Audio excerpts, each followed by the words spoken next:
Ladies and jellyfish, shalom, and welcome to a very romantic edition of Ask Air. Today we'll be going over Ben's many love interests throughout the franchise and ranking them from worst to best. Now, Ben 10's a pretty powerful guy, not to mention handsome and smart and talented and charming, let's not forget that. Yeah, all that. It's no wonder a lot of ladies fall for him throughout his butt-kicking journey. From his first girlfriend Julie, to Esther, Eunice, and eventually his wife Kai, we get a lot of choices to go through for Ben, so let's kick it off with the worst. Princess Luma was forcefully married to Ben by the Omniverse writers to create a false sense of competition in the main four that basically competed for Ben through our Omniverse. Not much for me to really say about her because she was incredibly annoying to watch, and despite having some nice fight scenes and funny jokes from Kevin, Luma's relationship with Ben was pretty much non-existent. Ataya and Ben only really get relationship vibes in a few Omniverse episodes, and honestly, I don't really feel it with this one. Like Luma, Ataya was kind of a one-off girlfriend for Ben, that was never really a girlfriend to begin with. She really began with Ben in the Frogs of War shebang, when we were introduced to Bullfrag, whose only real power is sweet, sweet frog seduction, which was actually written pretty hilariously. I enjoyed it a lot. Ataya is funny when she's completely frazzled at Bullfrag, but other than that, as far as girlfriends go, she's pretty low level. Listen, I ain't gonna lie, I remember the absolute least about Elena compared to every other girl here. It's not because I didn't watch the episodes, because I did, but her character is just so damn bland, and the entire concept feels straight out of a Spidey comic or something. Ooh, Doc Ock's daughter is this nuanced sort of scientist girl with big aspirations, who's sort of evil or something. Yeah, it doesn't really sound much like Ben 10, and for sure came off as cliche and unnatural, to be frank. Elena's flirting and sort of manipulation of Ben was more expanded on in some Ultimate episodes, which was probably one of the better and more complex parts of her character, but Elena comes off as basic and cliche for the most part, and simply distracts from what they were trying to do with Julie.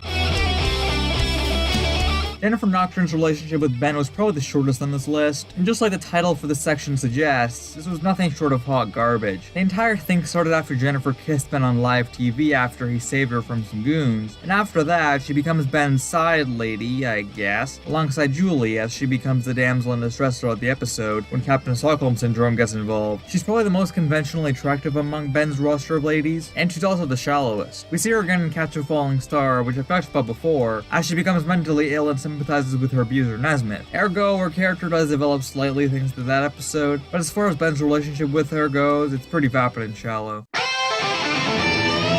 Why'd the Ben 10 crew made Ben marry her, I'll never understand. Kai is such a jerk to Ben through all of Omniverse, and I know the writers thought that's some kind of cute quirk or whatever, but it's really not. It's just obnoxious and makes me like Esther more. Throughout the entire franchise, Kai is severely downgraded. In the classic series, they at least had some actual chemistry, at least initially, but after Omniverse, it just goes to hell so quickly. She becomes so entitled and there were so many nicer options presented to Ben that never come to fruition, but ooh, fate is more important than an actual good relationship.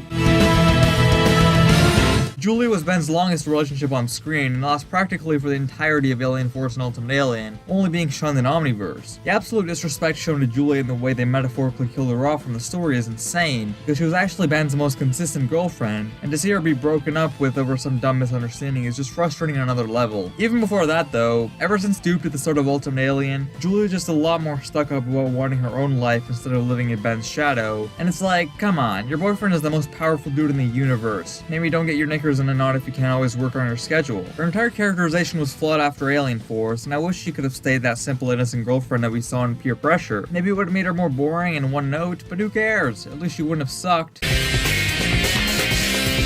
Ben's sweetest girlfriend, for sure, is Eunice. Of course, she's not even real and only shows up twice. She's just so nice to Ben and has surprisingly fast chemistry with Ben as soon as they meet. Ultimate Alien's whole chemistry story was hit or miss for sure, but they definitely hit it home with Eunice. Her powers are also really cool and she gets a really interesting backstory, being this alternate omnitrix that Azimuth created. It does make her more distant from Ben rather than feeling truly human, but in her short screen time, where she acts human only and we are unaware of her robotness, she definitely comes up as sweet and caring for Ben, in a way that no other girl in this list comes off as. You guys have probably heard me talk about Esther before, and I absolutely love her. She's so sweet and nice to Ben throughout Omniverse, and despite only getting 5 appearances, she's super nice to watch, and her chemistry with Ben is palpable through the screen. She would have been Ben's perfect girl if Kyle wasn't forced onto Ben with his fate BS. But either way, we all love Esther here, and I'm glad her character got a chance to shine in Omniverse. I talked about her as much as I could in other videos, so if you really want to hear more, be sure to give that a watch as well. And that was Ben 10's girlfriends ranked. Be sure to let me know who you think Ben's best ship was in the comments down below. Be sure to subscribe and follow all the social below. And with all that said, thank you so much for watching, and I'll see you beautiful ladies and jellyfish next time. Shalom!